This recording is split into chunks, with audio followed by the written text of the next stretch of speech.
Donc, on attaque maintenant la quatrième partie, la partie sur l'utilisation des fonctions dérivées. Et donc, on va d'abord établir le signe la relation entre le signe de la dérivée et le sens de variation de la fonction, ce qui est l'utilisation principale des fonctions dérivées. Donc, pour ça, on considère la fonction f définie par la relation qui est donnée. C'est une fonction du troisième degré. À l'aide du logiciel NumWorks, il faut tracer la courbe de cette fonction pour x compris entre moins 6 et 5. Donc on va reprendre NumWorks. On va prendre un NumWorks qui vient d'être allumé, de manière à ne pas traîner d'opération d'avant. Donc on va sur le mode fonction, ajouter un élément vide, on a déjà vu plusieurs fois dans ces cours, et on va donc saisir notre fonction. Alors notre fonction, c'est 2x. Alors je rappelle, pour le cube, il faut appuyer sur cette touche-là et penser à redescendre. Ensuite, c'est plus 3x carré. Là, ça redescend automatiquement. Moins 36x, moins 1. On valide. On va sur les trois petits points. Alors, on pourrait mettre une couleur, mais ici, ce n'est pas intéressant. On va surtout mettre le domaine de tracé. Ici, on le voulait pour x variant entre moins 6 et 5. On valide. Et on trace le graphique. Voilà le graphique. Voilà, la fonction est représentée. On demandait d'afficher le nombre dérivé, alors ça vous savez le faire. Il faut aller à calcul, on descend à nombre dérivé et on coche pour qu'il soit allumé. On redescend, le nombre dérivé, si je me déplace ici, est affiché, se déplace en même temps. On a la valeur de x, l'image et le nombre dérivé. On demandait maintenant d'afficher la tangente. Alors ça, on ne l'a jamais fait jusqu'à présent. Il faut revenir à calcul, calculer. Et on descend, ici, jusqu'à ce que le logiciel affiche tangente. On met OK. Et là, la tangente est automatiquement affichée. On a même son équation qui apparaît. Le A et le B de la tangente. Le coefficient directeur. Et donc ici, on va se déplacer. Et donc, la tangente suit. Elle est là, elle suit. Et donc, ce qui va nous intéresser, c'est le nombre dérivé et le coefficient directeur de la tangente. Donc, le coefficient directeur de la tangente, c'est le nombre A. Et le nombre dérivé, c'est ça. Alors, ce que vous pouvez déjà voir, c'est qu'il y a correspondance. Donc ça, c'était le cours, la première partie du cours. On avait dit que le coefficient directeur de la tangente, c'était le nombre dérivé. Vous voyez qu'ici, quelle que soit la position ici pour x, on a bien cette correspondance entre le coefficient de la tangente et la valeur du nombre dérivé. Alors maintenant, ce que je voudrais que vous constatiez, c'est la relation qu'il y a entre le sens de variation de la fonction et le nombre dérivé, et le signe du nombre dérivé. Par exemple, sur cette portion-là, ici, cette portion qui est ici, ce qu'on peut voir, c'est que la fonction est croissante. Ici, elle est croissante. Et le nombre dérivé pendant toute cette période-là est positif. Pourquoi? Parce qu'en fait, la tangente monte, du fait de la position de la courbe, la tangente monte, et du coup, le nombre dérivé est positif. Alors, il est positif, il est positif, il est positif. Quand la fonction devient décroissante, comme dans cette zone, on voit que le nombre dérivé est passé négatif. Et donc ici, si je pousse un petit peu, quand elle redevient croissante, eh bien, le nombre dérivé est redevenu positif. Ce qui est intéressant de constater aussi, c'est que quand la courbe, ici, le point, correspond à un minimum ou un maximum de la courbe, c'est-à-dire comme ici où la tangente est plate, le nombre dérivé est nul. Et on va avoir normalement la même chose ici, si on peut tomber dessus, ce qui n'est pas forcément évident. Voilà, ici on ne peut pas tomber dessus, mais si on pouvait tomber exactement sur ce point-là, on aurait une tangente qui serait horizontale et donc un nombre dérivé qui serait égal à 0. Voilà, ça on va l'inscrire dans le cours. Donc je reviens sur le cours. Et ici, donc, ce qu'on a constaté, c'est que lorsque la fonction était croissante, le coefficient directeur de la tangente est positif, c'est-à-dire le nombre dérivé, c'est pareil. Lorsque la fonction est décroissante, le coefficient directeur de la tangente est négatif. Après, c'est très intuitif. Et lorsque la fonction atteint un maximum ou minimum, le coefficient de la tangente est nul, est égal à 0. Or, on a établi précédemment que le coefficient directeur de la tangente, c'était le nombre dérivé. Et donc, on va avoir la conclusion suivante. Lorsque le nombre dérivé, f' de x, est positif, la fonction est croissante. Lorsque le nombre dérivé est négatif, la fonction est décroissante. Et lorsque la fonction admet un maximum ou un minimum, le nombre dérivé est égal à 0. Alors il faut le dire dans ce sens-là parce que ce n'est pas forcément vrai dans l'autre sens, mais grosso modo, croissant quand le nombre dérivé est positif, décroissante quand le nombre dérivé est négatif, quand il y a un maximum ou un minimum, c'est là où le nombre dérivé est égal à 0. Et c'est l'utilisation principale qu'on a fait des fonctions dérivées. Dans l'histoire des mathématiques, c'est le premier rapport des fonctions dérivées, ça a été un bond en avant, ce qu'on appelle le calcul différentiel.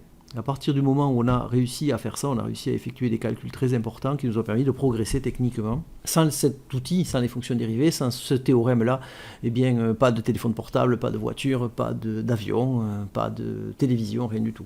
Toute la technologie qu'on connaît, au départ, est basée là-dessus. Alors, on va voir une application concrète du théorème qu'on vient de donner. Un biologiste évalue la prolifération d'une bactérie dans un organisme vivant sans prise de médicaments. Entre l'instant où la bactérie entre dans le corps de l'organisme et son élimination par le système immunitaire, je rappelle que nous avons dans notre corps des globules blancs dont c'est le rôle, c'est de combattre les bactéries qui rentrent dans l'organisme. Le nombre n de bactéries présentes par centilitre de sang peut être exprimé à l'aide de cette fonction ici, et donc on désire déterminer le moment où le nombre de bactéries sera le plus élevé. Alors on va le faire dans un premier temps avec un logiciel, puis on verra comment on le fait grâce aux dérivés. Donc la première chose, c'est quelle est la nature de la fonction L. Je crois que vous savez que c'est une fonction du second degré. Et sa courbe représentative, c'est une parabole. On peut même supposer que la parabole sera orientée comme ceci. Pourquoi ? Parce que le nombre devant x carré, c'est-à-dire le nombre a, est négatif, et donc on a une parabole qui fait la tête. Donc pour en être certain, on va utiliser le logiciel, et on va tracer, alors il y a cette faute de frappe ici, qui est d'une compatibilité de logiciel, mais c'est x appartient à l'intervalle 0,40. Je rappelle que ici, x, c'est les heures écoulées, et donc ici on aura les heures écoulées, et ici on aura le nombre de bactéries. Voilà, on va représenter ça avec le logiciel et répondre à la question qui est posée, donner une valeur approchée du moment où le nombre de bactéries est le plus élevé dans l'organisme. Donc pour ça, on va prendre NumWorks, on va aller sur le module fonction, ajouter un élément vide et on va saisir notre fonction. Moins 1.22 x carré plus 52x moins 26,3. On va sur les trois petits points. On saisit l'intervalle demandé, donc de 0 à 40. On valide. Et on trace le graphique. Sans surprise, on obtient une parabole. Alors, petite astuce, donc vous voyez ici vous avez les heures qui s'écoulent et ici le nombre de bactéries. Et donc ce qu'on peut voir ici, c'est qu'en fait, le maximum, c'est presque à 20 à ce niveau-là. Pour être précis, le logiciel peut nous offrir une possibilité, c'est d'aller ici à calcul, calculer, et il nous propose d'avoir directement le maximum. Ici, positionné sur le maximum, c'est 21,31 heures. Donc ici, on peut mettre que le maximum, c'est pour x, est à peu près égal à 21,31 heures. Et vous allez voir que là, ce que le logiciel vient de faire, comment on le fait avec les fonctions dérivées, c'est ce qu'on faisait avant d'avoir les logiciels. Donc, pour ça, on va commencer par calculer, par exprimer n' de x en fonction de n, c'est-à-dire trouver la fonction dérivée de cette fonction. Alors, n' de x... Alors, j'ai pas envie de rappeler les formules parce que vous les avez dans les vidéos précédentes.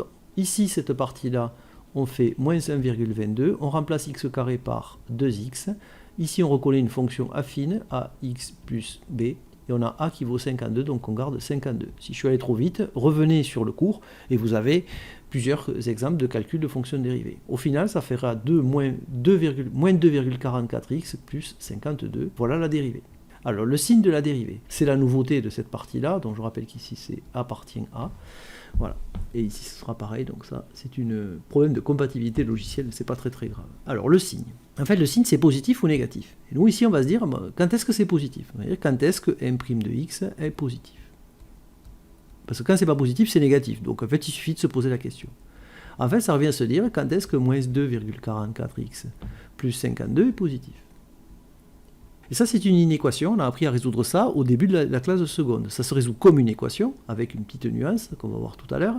Donc je passe 52 de l'autre côté, ça fait moins 2,44x supérieur ou égal à 0 moins 52, ce qui fait moins 52.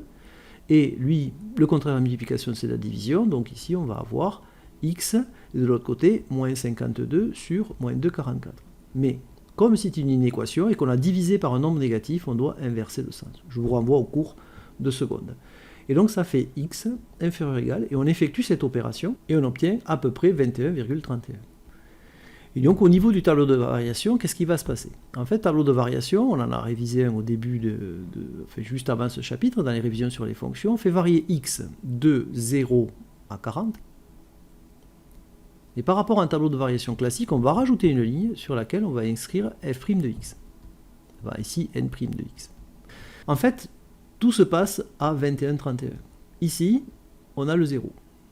Pourquoi? Parce que si ici j'avais posé égal 0, à la fin j'aurais égal 0. Donc en fait, ce qu'on a dit ici, c'est que n' de x, la dérivée, elle est positive quand x est plus petit que 21,31. La dérivée est positive quand x est plus petit que 21,31. X plus petit que 21,31, c'est cette zone-là. Et dans cette zone, ceci c'est positif. On mettra donc un signe plus. Et donc quand c'est pas positif, c'est négatif, et la jonction c'est égal à 0. Et donc n de x, pour compléter le tableau de variation, on va utiliser le théorème qu'on a écrit tout à l'heure. Quand la dérivée est positive, la fonction est croissante. Quand la dérivée est négative, la fonction est décroissante. Et ici, on n'a plus qu'à compléter les différentes valeurs. Pour ça, on peut utiliser le logiciel. Il suffira simplement de calculer, de remplacer x par 0, x par 21,31 et x par 40. Donc je reviens sur le logiciel. J'ai toujours ma fonction ici. Et donc pour avoir 0, je vous rappelle qu'il suffit de taper 0, valider, OK. Et le logiciel calcule que ça fait moins 26,3. Donc ici, on a moins 26,3.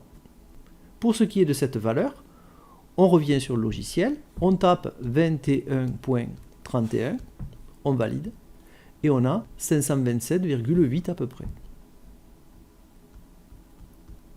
Pour la dernière valeur, il faut remplacer x par 40, on tape juste 40, vous voyez, le logiciel tape 40, OK, et là on a 101,7. Donc la conclusion, on voulait savoir quand est-ce que le nombre de bactéries était le plus élevé, à 21,31 heures. Alors je vous passe la conversion en heures, minutes, secondes. Voilà la conclusion ici.